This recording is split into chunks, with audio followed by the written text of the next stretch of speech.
something enough to make even Marie back away from it.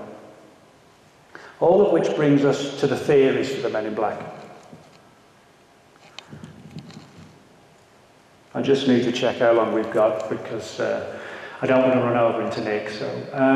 But yeah, as I said, we have the initial theory that everybody accepts, I guess, or assumes is probably a better term, that they come from the government, the Pentagon, somewhere like that.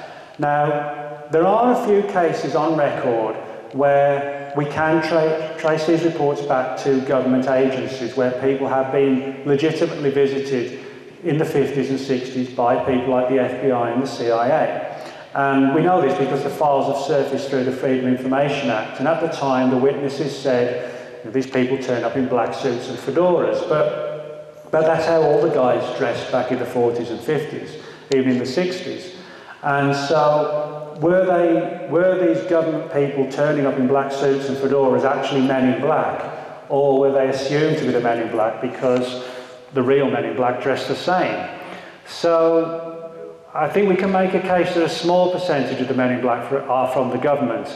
Now, as I mentioned at the beginning of the lecture, there are also Freedom of Information documents where the FBI, for example, the Air Force, were sending memos back to each other saying, have you heard about these reports of these so-called men in black? People are being sort of threatened and they posed as military personnel and posed as FBI agents.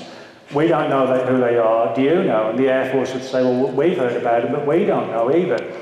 So in other words, you have a lot of people in the UFO community pointing the finger at the government, but then you have the government talking to each other saying, who the hell are the men in black?